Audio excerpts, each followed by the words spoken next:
Hello, this is Ivan Alvarez, and I'll be walking you through page 2 of our 2011 tax organizer. I hope you've had an opportunity to review page 1, and now you're moving on to page 2 of the organizer. The second page, just to give you an overview, is a series of yes or no questions that you may have. Now, the important thing to note is anything that you check yes, please provide us with as much detail, either in writing or statements or documentation, of anything that you check yes. If you're not sure, leave it blank. Call us, email us, and let's talk about those areas. So first I want to talk about with you, all of these questions are asked for both taxpayers, you and your spouse. Okay, so if you check, if it's yes for one spouse but not another, check yes anyway on this box. So first, are either of you legally blind? Yes or no? Did you receive any alimony in 2011? Paid or received? Please provide us with the dollar amount and the recipient's social security number if known. Did you have any children that were born in 2011? If so, I hope that you've added them in the dependent section of page 1, and please check yes here. Did you have any children in college? If you've checked yes above, our expectation is that you will provide us with how much tuition you paid, how much was paid by the student, if you have any student loan interest related to that, how much was paid by the parent, how much was paid by the student, and then any books that were purchased.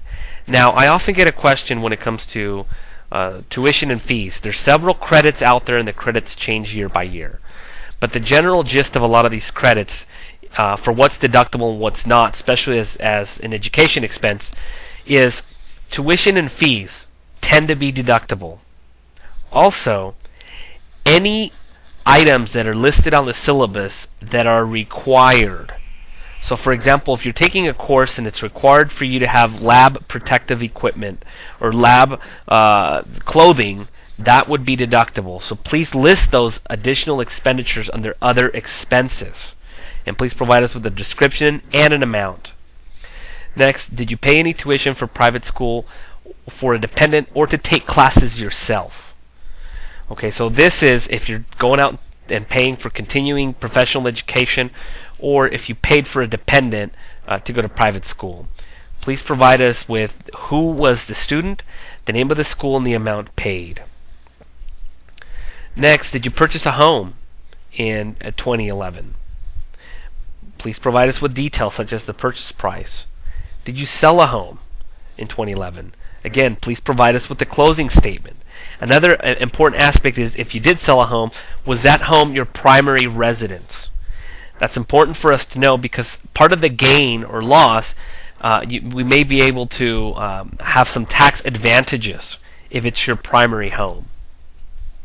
If you sold the home, did you purchase the home and use the first-time home buyer credit when you purchased it? Now this is something recent within the last couple of years, and if you're not sure, please provide us with copies of your prior returns and we can check, or provide us with an IRS power of attorney and we can look up those details. Next, did you refinance your mortgage or take a home equity loan? Again, please provide us with closing statements and end of the year statements for interest that you paid. Now, did you use any of the mortgage loan proceeds for other than to buy, build, or substantially improve your home? Did you use it for a business, etc.? Please provide us with those details. Did you contribute any money to an IRA in 2011? Did you pay any interest on a boat or RV? Do you have any children that own more than $1,900 of investment income? Did you pay any sales taxes on major purchases? Again, this is important for if you itemize your deductions.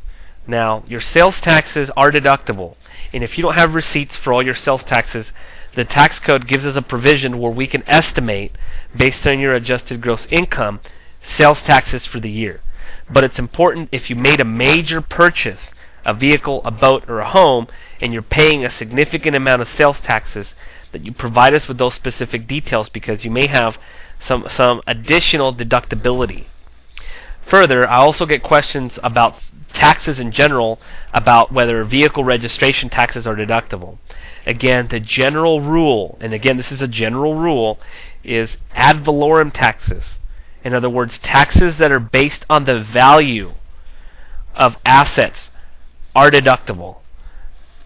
Let me say that again. Taxes that are based on the value. So when you look at your vehicle registration, part of what you're paying for the registration is a value tax based on what your vehicle is worth. That part of the tax would be deductible, that part of your registration. Next, if any amounts, did you roll anything into a retirement account? That's important, especially if you're getting statements for those rollovers. If you did, please provide us with the statement or details. Did you make any changes, income or deductions? Were you retired? Did you have any property loss that resulted from, or more specifically, uninsured losses? Did you work from the home? Did you have a home office? Did you use your car for business? Again, if you work from the home, or if you used your car for business, depending on your structure and your situation, part of that home could be a deduction. Even though it's not necessarily a cash outflow for you, there's provisions in the code where you can take a deduction for that. And also, if you drive your car for business or for your work, for a very specific purpose for work, some of those mileage could be deductible.